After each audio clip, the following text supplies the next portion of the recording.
Tonight we go to Long Beach Street Circuit as it welcomes us for round 5 of the Indy NXT iRacing series, brought to you by iCoaching, right here on the Velocity Online Racing channel. As the pace car peels off into the pit lane, Howie, we're going to have 40 laps of uninterrupted IndyCar racing. They're going to roll anonymously to the start and the green flag, but it's going to be an early start from our leader, Raphael Lippi, choosing to go early and gets the jump ahead of the rest of the field as they file down into turn number 1. You see the number 4 on the 17 there, looking to go side by side. They need to be careful here as they file in. That corner on the outside gets incredibly close, and it all looks well and dandy for now. I don't see too much contact. We ride on board there, looking at the number 18 from the view of the number 12. That was a very, very close run into the final hairpin. Almost contact there between Skanderi and Zabrowski in front.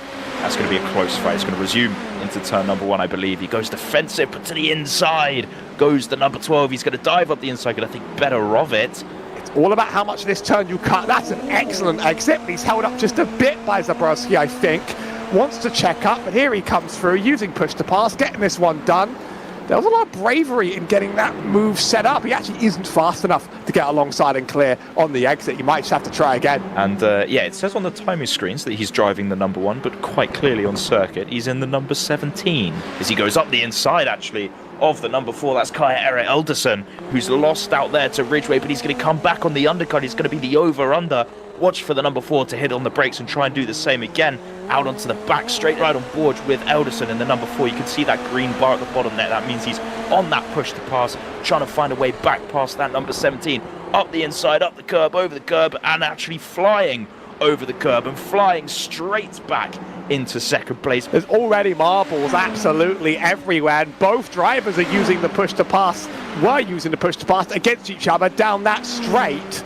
Still, the run was made. That time's going to be limited. We're going to have to keep an eye on it by the end of the race to see how much of it the drivers are burning through. And that's about the one time I usually pass. But huge bump on that difficult curb. It's the one you've been talking about, and that's going to cause the car to really jump. The suspension does not like that. Elderson displaying their incredible car control there, back out onto the little short chute between.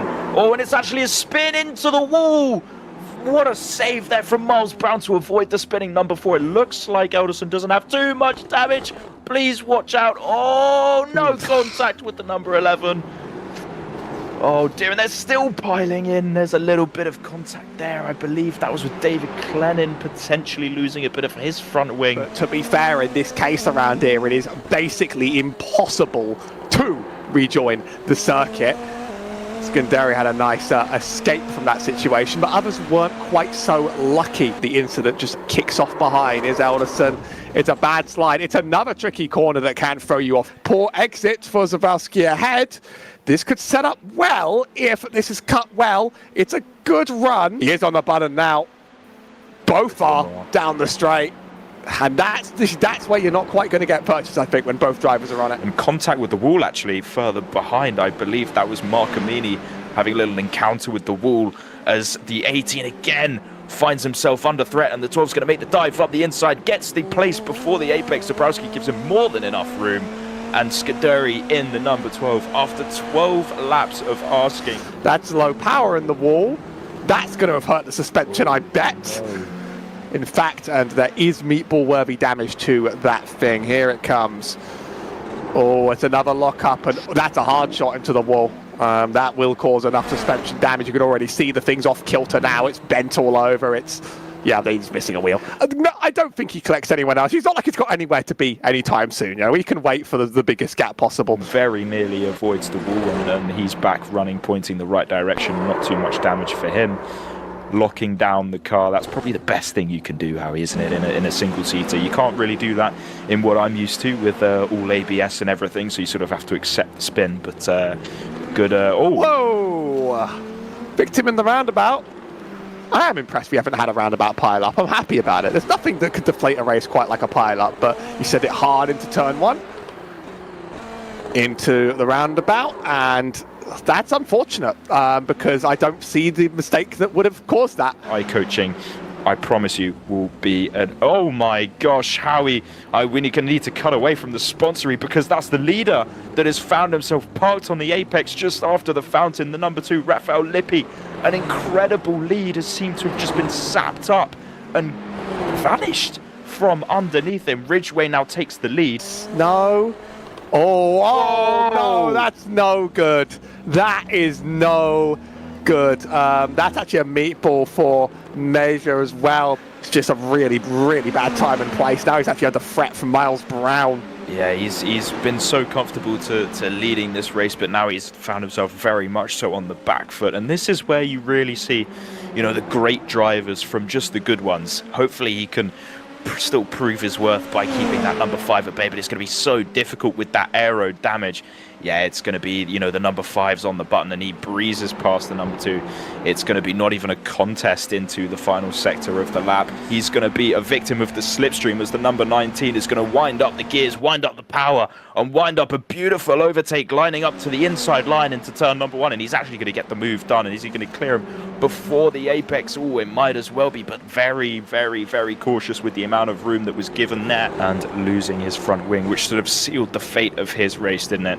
And he showed great pace from there as he goes side by side with Walker. I believe that potentially was actually for position, and it's just going to be a little bit wide, in fact, from Scanduri in front. Could this be a time? Yeah, we're going to go on the button from Zabrowski, the 18. This is going to be a run. This is going to be his challenge to the outside along the back straight. It's going to be a massive dive around the outside. What a move!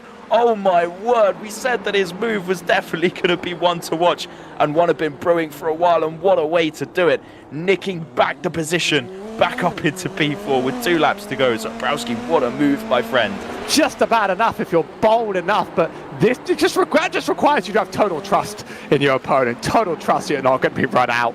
Yeah, it's going to be a fantastic performance from Ridgway. I mean, not the way that he would have wanted to win the race. He would have wanted to do it on track, but at the end of the day, a P1 is a P1 nonetheless, and it's going to be a result that he may not have expected for Robert Ridgway, but he's going to come out the final corner. He's going to weave from left to right, and it's going to be heyday for our championship leader, who is extending his lead at the top of the table. The number 17 wiggles his way across the line. It's going to be a fantastic performance from him. It's another race where the winner ends up being a little bit anonymous on the broadcast, but doesn't mean they earned it any less. We're going to move on now to the results of round 5 here at Long Beach for the iRacing Indy NXT series. It's going to be Robert Ridgway that takes the win from Miles Brown in second place. Rafael Lippi, well, a race it could have been for him. Comes home third, very good points anyway, with Piotr Zabrowski with a fantastic move to steal the 4th position away. Surely that's going to feel like a win for him against Harris Scanduri, who comes across the line in 5th.